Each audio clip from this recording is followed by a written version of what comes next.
What's going on? It's the RapNerd, and I just got back from seeing Alien Romulus. This is the 7th film in the Alien franchise, and it takes place right after Alien 1979, the first joint. Just had to say that so people don't misconstrue it and think that it's a continuation of the Prometheus and the Covenant storyline. And this story follows a girl named Rain and her friend who's an android by the name of Andy, who are on this space colony working, wanting to escape that life she gets with a few friends. And they make the decision to go to this abandoned space station that's above them to help get them out of this life by going to a different planet. Now, when they get there, as you can probably tell by the trailer, that they end up running into xenomorphs. Now, let me start by saying that I am not like a super fan of the franchise. I'm kind of a passive fan. I do enjoy them for what they are, but I'm not like a diehard like I've seen some people. The only reason I'm saying that is because most of the reviews that I have watched are all coming from the standpoint of super fans. So I just want to put that out there that I'm not that. You know, I have a high respect for the first Alien. I feel like it was, you know, the start of that subgenre of people being trapped on some type of transportation, having to escape being hunted from some type of creature. And I enjoy all of them for the most part, even Prometheus and the Covenant, because those two specifically were quite different. So going into this one, I enjoyed it as well. Loved it damn near, because it kind of goes back to the basis of what the franchise is, leaning way more into the horror elements. We're going right on back to the first Aliens. I mean, even the story is pretty much very similar. The only difference is instead of that crew being officials, here it's just a regular set of people, so the dynamic makes it different, even though it's still kind of the same type of storyline in this basic format. Now, the big thing that makes this film work are the two lead actors. I forgot their names, but it's the girl that plays Rain and the guy that plays Andy the android. These two, their performances are incredible, and the film works on their shoulders.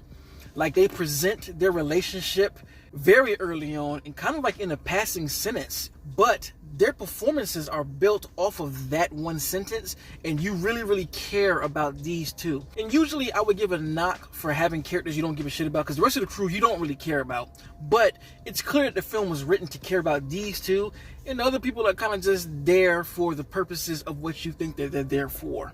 And especially my dude who plays the android, he did a spectacular job.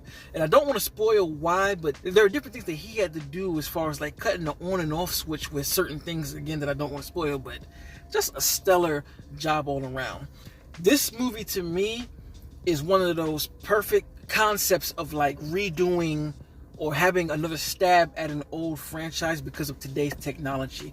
Because of the things that you can do now, it just pumps the whole different life into the concept that's of the first one, that's so simple, but just makes it even more engaging in a different way because you could do different things. And I know you're automatically thinking about VFX, I'm gonna get to that, but I also think just the practicality of what you can do now, especially with today's budgets. All of the sets were built, so they were actually on location, and there are just things that you definitely couldn't do back then that you could do now with today's dollar. Even going into the special effects with the xenomorphs costumes, you know, back then they have a basic standard costume, and looking at how the xenomorphs moved here, the costumes even fit better to allow the actors in the suits to do more things that you couldn't once do in those restrained suits from back in the days. So that right there just plays a whole different part to it. But going to the VFX, I know there are a lot of purists in the genre of horror that don't like VFX, but goddamn, here it works incredibly. Like, this movie has some of the best VFX of the year, period. All of the space travel moments, the planetary moments, even when they have to use VFX for some of the xenomorphs, it just all looks incredible and adds a different layer to the film of, again, the things that you can do that you can't do. Like, there's an excellent sequence that isn't a trailer of just the scene moving at a rapid speed for certain creatures. It just amplifies the intensity so damn much, and you can't do that without having these VFX, especially when you have, is his name Fidesz? I forgot what his name is, but him who is 100% a fan of the genre, so you can use what's already been created to your advantage. Like, there are a lot of moments when a repeat of what we've seen before, like, of course, the alien hatching out of somebody's chest. You know that's already a thing, but the script allows it to play out in such a way where you're just watching like, oh, they don't even know what's coming, and the characters don't know, and there's a really a different type of excitement to see what's going to happen with what we already know from these movies. The direction from Alvarez is just incredible. When I first heard about this film being made, again, I'm a passive watcher of this. Like, when a new Alien movie comes out, I watch it. I watched all of them. But when I saw his name attached to it, I was like, hell yeah, I'm watching this because of what he did. And honestly, I've seen a few people say this, that this is pretty much Don't Breathe in Space. And it is that, but I don't think that detracts from the movie because I feel like it works well for this type of story.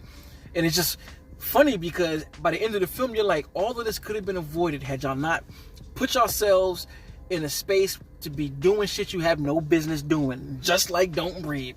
There's even a moment from Don't Breathe that plays out in this movie, but it goes all the way and just makes for some insane, crazy shit. I was watching this movie already enjoying it, like, yeah, this is good, you know. I love the VFX, I love the cinematography, it's gorgeous. This is the best looking movie in the franchise to me. But man, that third act is like, holy shit.